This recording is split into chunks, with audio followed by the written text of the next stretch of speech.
Now in this session we'll study the goodness of fit of a regression model, and if you remember the simple linear regression model that we have been discussing so far, uh, we test a null hypothesis that beta 1 is equal to 0. Okay, now when we move to multiple linear regression we will test what is known as a joint significance test, wherein we'll try to test in a null hypothesis that all of betas in the model, that is, so if we define y as beta naught plus b1 xi plus b2 xi, mm, sorry, x2, and so on and so forth. So in a multiple linear regression model, we specify a null hypothesis as all beta i's are equal to zeros, okay, except the intercept term, so what we are trying to test in the null hypothesis is that there is all of these xi's jointly have no effect whatsoever on my y or the dependent variable. Okay, now the question is this, why am I introducing multiple linear regression context here? Well, the reason is that mostly this goodness of it concept is more useful in case of multiple linear regression. In linear regression, you can actually conduct a t-test. You can actually conduct a t-test to test this null hypothesis. However, we will do a goodness of fit in simple linear regression as well. Okay. Now, basically, what goodness of fit tells us is how well the model fits the set of observation that we have observed. So, when I say set of observation, I'm talking in terms of the sample observation. Okay. Now, so as I already said that, so we'll be using the F test here, or maybe I haven't, but now, okay, now I'll say it. So we'll be basically using a F test to for the purpose of goodness of fit, and we'll be using the R square and something which we have already defined in the previous lectures. For those of you who are not probably aware of it, just go back to the set of lectures where we have discussed the R square. Okay.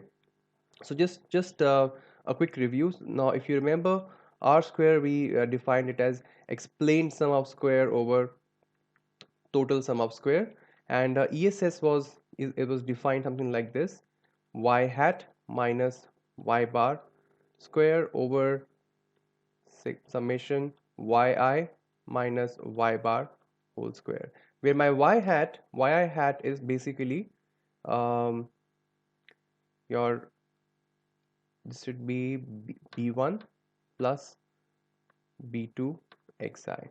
Okay, b1 plus b2 xi, that is the estimated regression line.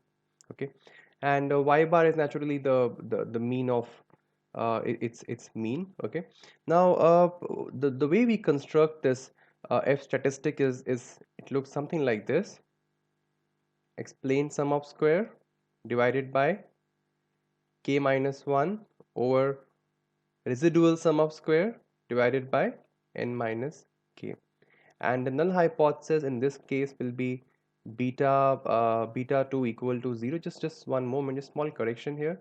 This should be beta 1 and this should be beta 2. Just this small correction. Okay, beta 2, that is the slope parameter, is equal to 0, and the alternate is that beta 2 is not equal to 0. So remember that this k minus 1 is a degrees of freedom, n minus k likewise is degrees of freedom for residual sum of square. Okay, uh, so what I can do is I can just modify it, divide. So here I can just divide numerator and denominator. I mean, so okay, just one moment. Maybe what we can do here is, yeah, no, okay, we can basically divide this by TSS and keep this k minus 1 um, like this. We can just make it look like this, and RSS over TSS times 1 over n minus k. Okay, so this ESS over TSS basically is our R square, whereas the RSS over TSS term is nothing but 1 minus R square, 1 minus R square divided by degrees of freedom, which is n minus k. So this will follow F distribution with k minus 1 and n minus k degrees of freedom. Uh, I think I haven't defined this k variable here. So n is the number of observation, and just to define the k variable here, so k is your number of parameters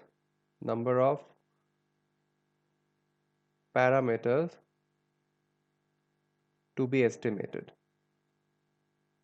to be estimated.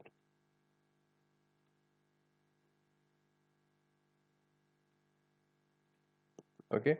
Now, remember that in simple linear regression case, we have only two parameters that have to be estimated. So basically, in that two variable case,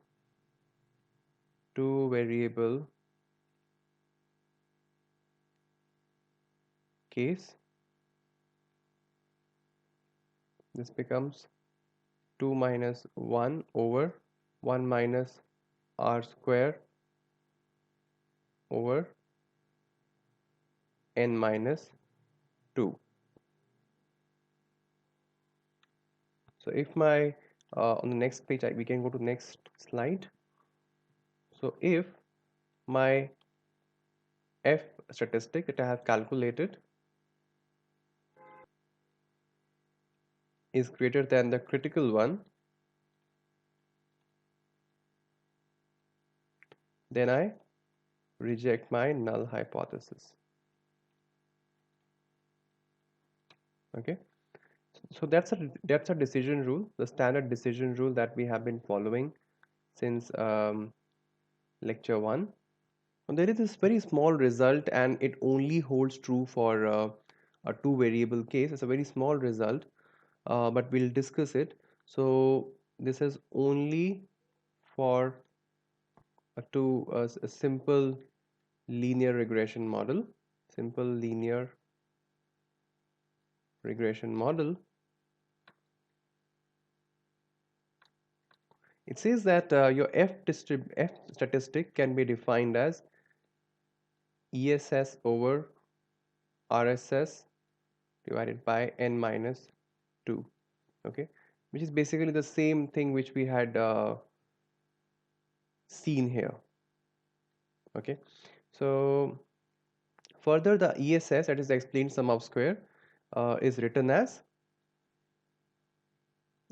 sigma of yi hat minus y bar whole square over sigma of ei square divided by n minus 2.